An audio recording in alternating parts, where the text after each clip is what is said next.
Hey everyone, so welcome to the last Global Game Jam Next Audio 101. It's the last one in the series, 5 of 5, so this is part 5. And in this set, we're going to look at advanced effects inside of Audacity and where to go next after this. So let's just talk about effects in general. Let's talk about different kinds of effects that we can use on audio, and then we're going to go into Audacity and look at a bunch of the advanced features. So first of all, there are time and pitch-based effects. So we sometimes want to stretch time, meaning we want to make a piece longer or shorter. That's called time compression and expansion.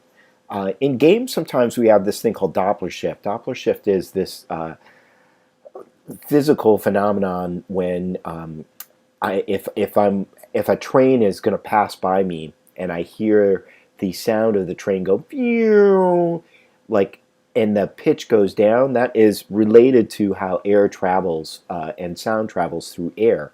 And the pitch goes down after it passes me. That's called Doppler shift. You'll hear it in racing games. You'll hear it. Bullets have it as it goes by and things like that. In addition, we have other time-based effects like reverbs. Reverbs are, if I'm in an auditorium, a big auditorium, and I say hello, and I'll hear this rich sort of reverberant space, almost like echoes. Specifically, though, echoes are referred to as delays. Reverb is more as the wash of room ambience that comes back at you. The bigger the reverb, the bigger the room, or vice versa. Flange and chorus tend to be a little bit more related to tremolo and vibrato, but there are also time and pitch-based effects as well. And we'll see these inside of Audacity in a minute. Also, we have frequency-based effects. These are more related to adjusting the individual frequencies of a piece of music or a sound effect, and they could be, they're very much like tone controls on a car stereo, where you can increase the treble or take down the bass or bring up the bass and decrease the treble. That's what an equalizer does, and what filters do too. A low-pass filter is like it's a simplified equalizer that just worries about passing low frequencies through, low pass, and high pass frequency does the opposite, where you're just sending through high pass, high frequencies. We also have dynamic-based effects. So dynamic range is the range between the softest sound you can hear and the loudest sound you can hear. So if you're reading a piece of music, or if you're a musician, you might remember, triple pianissimo, or triple forte, or fortissimo, right? Fortissimo being very loud, and pianissimo being very soft. And we can change the dynamic so that instead of being super soft and super loud, that it's like medium soft and medium loud. It doesn't get too loud, it doesn't get too soft. That's called a compressor or compression. It reduces the dynamic range. An expander does the opposite. It actually increases the dynamic range. And one special side note is that a gate is actually kind of an expander. A gate is often used on guitars. If a guitar has like a noisy pickup, you don't want the noise coming through when the player's not playing, and then when they are playing, they want it to turn on, so it kind of turns off and on the signal. It turns it off if it's below a certain threshold, basically. And those are effects that we can use as well. In addition, there are other types of effects too, and there are more than these are the basic types. There's distortion, right? Guitarists often use distortion and guitar pedals.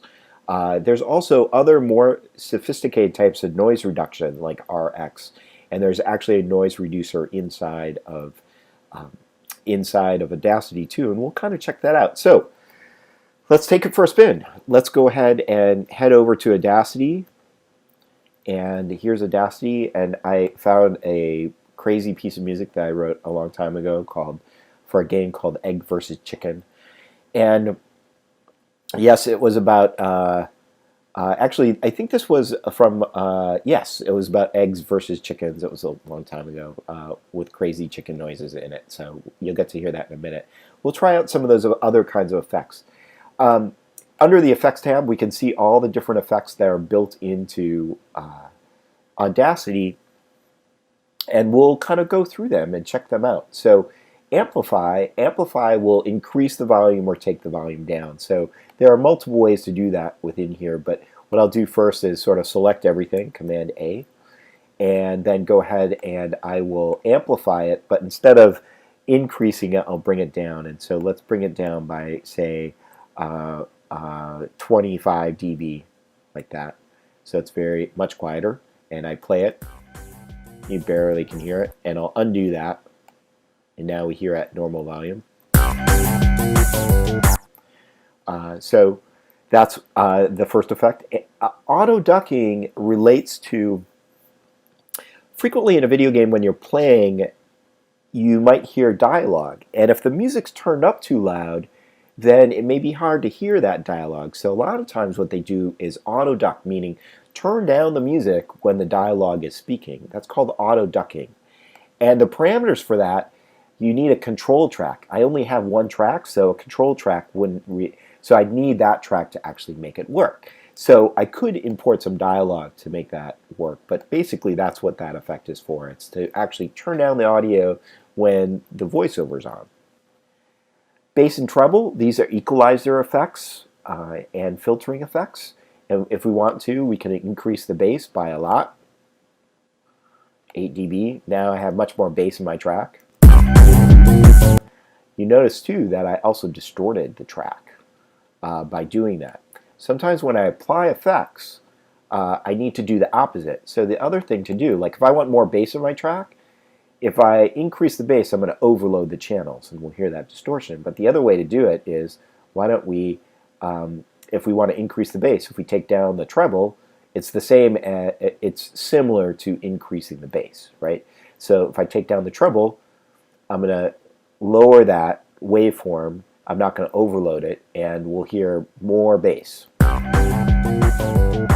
It's not exactly the same thing, but it's something that we can use in our favor. Sometimes reducing can be the thing that we want. All right, what else do we have? We have change pitch, speed, and tempo. These are all kind of interrelated, but changing the pitch, let's go ahead and start with C and go to D, which will take us up one pitch, basically. And if I hit OK, actually it was a pitch, so that was up 13 steps. It was like an octave, 12 steps, and then a little bit more. So that was quite a bit. And it was also, it made it really crazy. The more you modify it, the more crazy it will become. So let me try that again. If I went from, so if I go from F to G, for instance, but stay in the same, then I'm just changing by 2 half steps. So this is what that sounds like. That doesn't sound too bad. Let's go back to the original.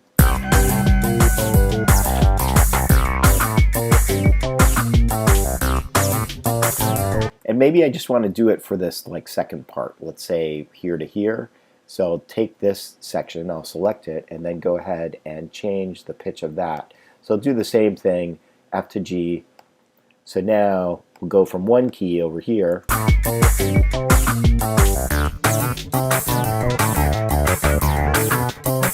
So it actually pitched that little section up. Okay. Change the speed. Okay, so this is where each program has its own little quirks. And so what in Audacity might be changing speed, I'm wondering, oh, does change speed actually change the pitch as well? And so change speed in here means it's affecting both the tempo and the pitch.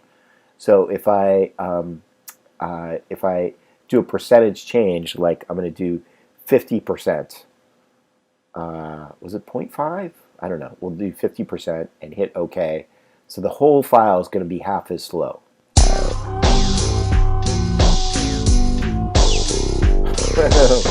Kind of dig this. All right.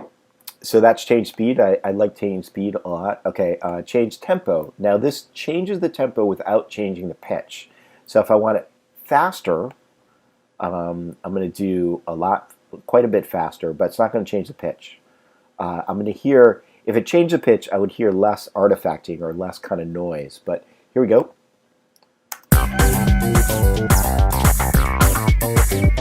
Now, Going faster is generally a little bit easier for the computer to figure out than actually going slower. If I go slower, listen to what happens. Bad things generally happen because it kind of has to invent something in between. So if I slow it down a lot, we're going to hear a lot more glitching, typically. Okay, what else do we have? Click removal. This is for, like, if I pulled in a record that had clicks in it, or sometimes I have a pop, it can actually look for those and try and remove them. I don't have any on this track, so it's not really useful to me.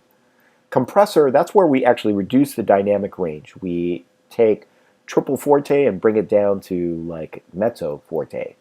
So if we compress it, it's actually in decibels. So 0 dB it would be like triple forte, and down here would be pianissimo.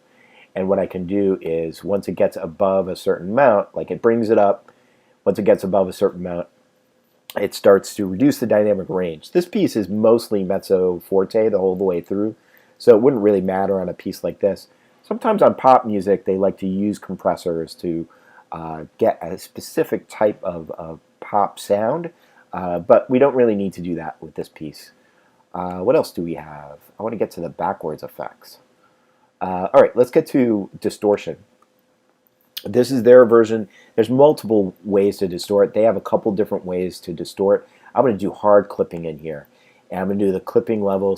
I'm just going to use the main settings, hit apply, and go. And so now you can see that it looks distorted. It's got square ends on it. And now when I play it, you can really hear the distortion sort of kick in. Even if I... so I'm going to do a little bit like that, and then turn it down like this. Really changes the sound quite a bit. So I'm going to undo those couple things, and you can mess around with the parameters to get the sound that you want. Echo. So echo, there's a delay time and delay factor. Delay factor is kind of like how it echoes off, like how many repeats. Like if I want just one repeat where I say 1, 1, if I want many repeats where it goes 1, 1, 1, 1, then I might increase the delay factor. But I'll do, let's say, half a second, and with a delay factor of 0.5.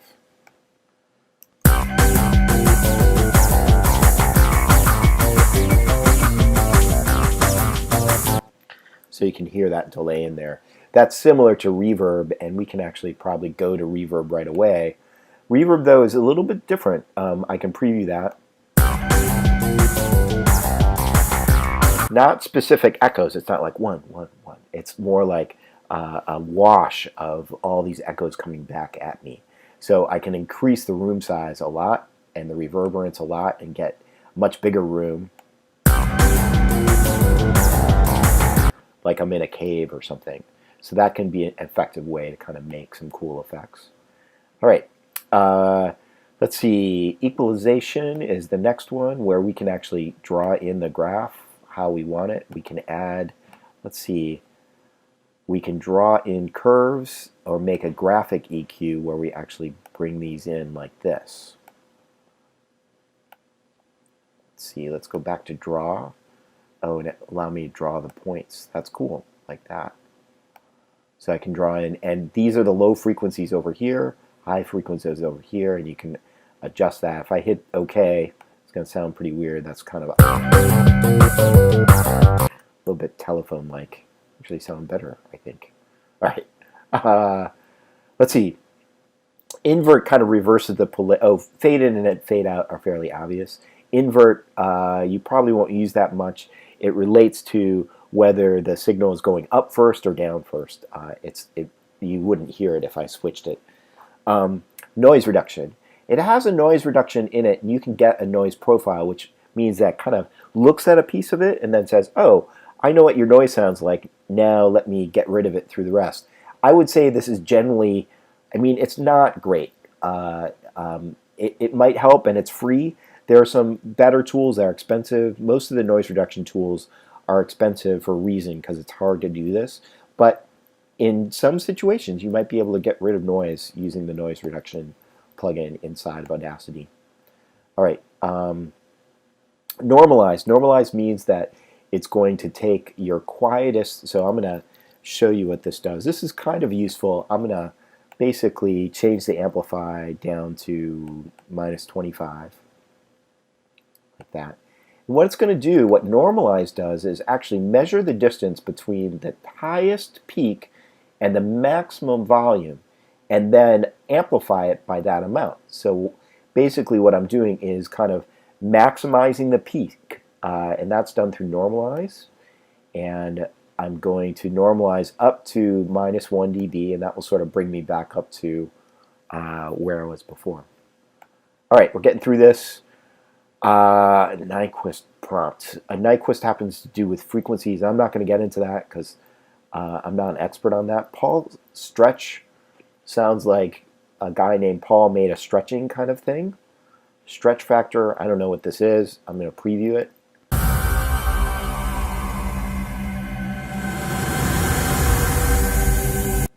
Wow, that is awesome. That is really cool. I don't know what I'd use it for, but it made my track sound pretty cool. Phaser. Phaser is kind of like a chorus. Let's hear what that sounds like.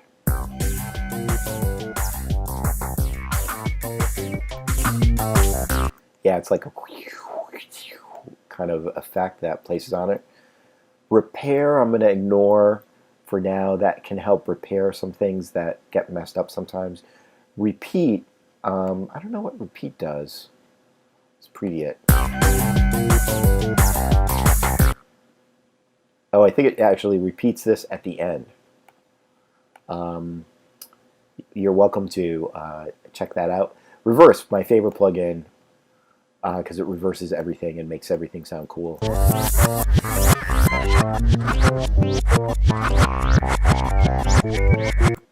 Okay, sliding time scale pitch effect. Haven't used this one either. Oh, I have to select everything, and then I need to try it. I have an initial and a final. Again, this is more of that pitch stuff. I'm not going to get into this right now. I want to keep the video relatively short. Wah-wah is like a guitar wah-wah. Truncate silence is like, we'll actually pull silence off the ends. Maybe I could do that at the very beginning here. If my level is below 20 and it's more than a half a second, then delete it like that. Kind of cool. All right. There are more effects here, which you can get into, but at least that gives you like a variety of kinds of things that Audacity has to offer. And I'm Michael Sweet.